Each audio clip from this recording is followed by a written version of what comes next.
Привет, ребят! Вы на канале Birds Night Channel, с вами Наталья, Ромочка и Свити.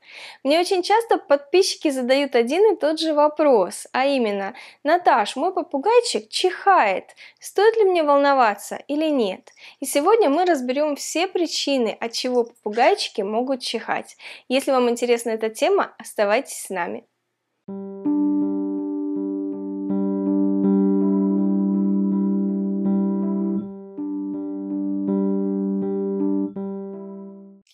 Итак, ребят, давайте начнем с самого начала. Что такое чихание? Чихание – это защитная реакция организма на раздражитель. Организм пытается избавиться от раздражителя и вычихать его из системы.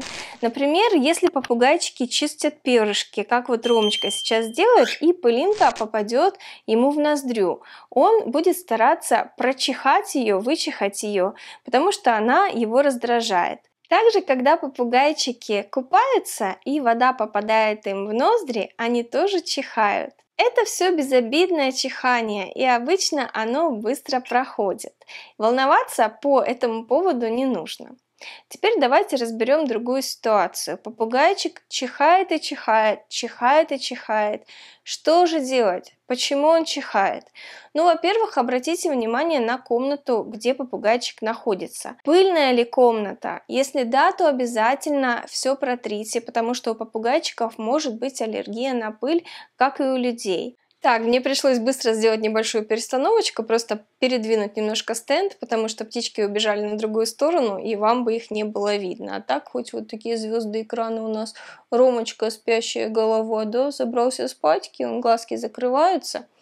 Ну так вот, если у вас в комнате было пыльно, вытрите пыль и обязательно проветрите помещение.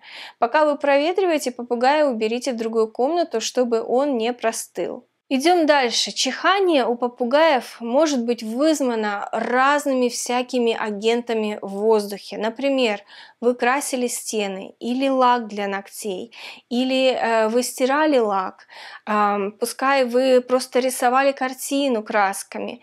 Вы не должны делать ничего из всего перечисленного в комнате, где находится попугай, потому что вот эти все пары краски – это токсично, очень токсично и вредит здоровью птицы.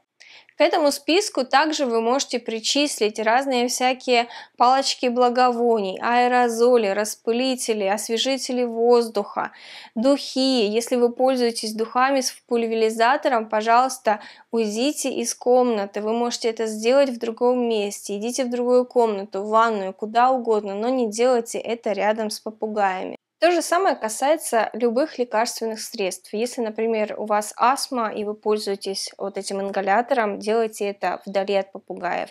Или, например, вам нужно пшикнуть в нос спреем, тоже вдали от попугаев, чтобы вот этого всего орошения лекарства не было в воздухе, и ваш попугай это все бы не вдыхал.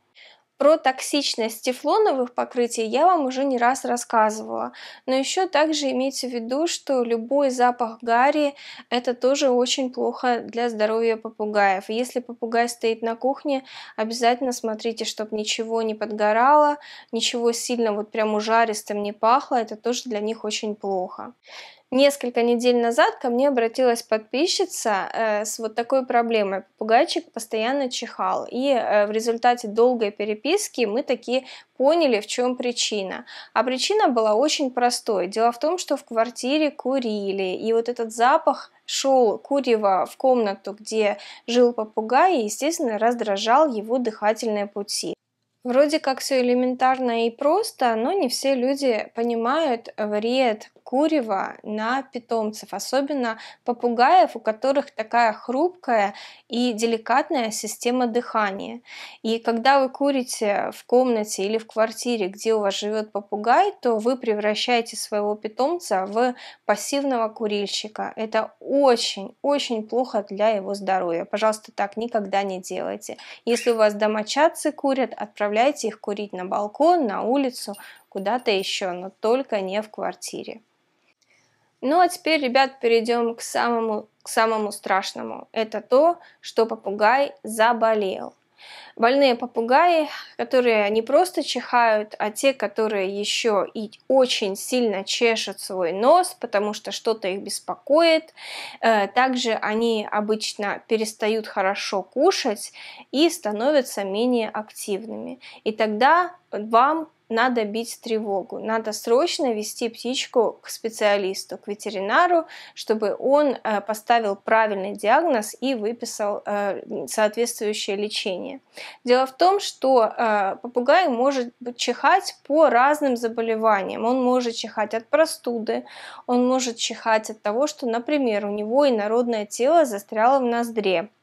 Иногда у них застревают шкарлупки от зерен в ноздре, и они не могут эту шкарлупку вычихать, и она там начинает образовывать инфекцию, и это приводит к заболеваниям.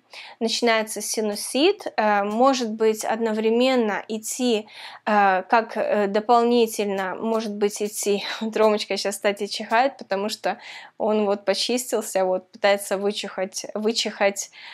пылинку. Видите, это о том, о чем я говорила в начале видео. Попутно у попугая может начаться конъюнктивит, поэтому иногда, когда вы видите у попугая красный глаз, и он такой водянистый, как будто птичка плачет, она все время трет это место, там, об жердочку, об игрушки, это значит, что, возможно, у нее конъюнктивит просто, но, возможно, это просто сопутствующее заболевание связано с синуситом.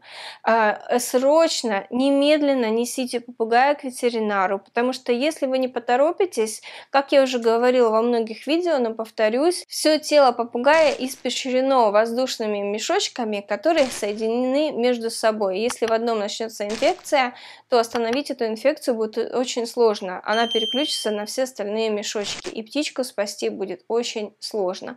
Поэтому нужно бежать к ветеринару незамедлительно. Не ждите, что инфекция сама пройдет и ему станет лучше. Мы в ответе за тех, кого приручили. Давайте бороться за жизнь и здоровье наших пернатых питомцев. Берегите себя и своих близких. С вами была Наталья, Ромочка и Свити. До встречи в новых видео, ребят. Пока-пока.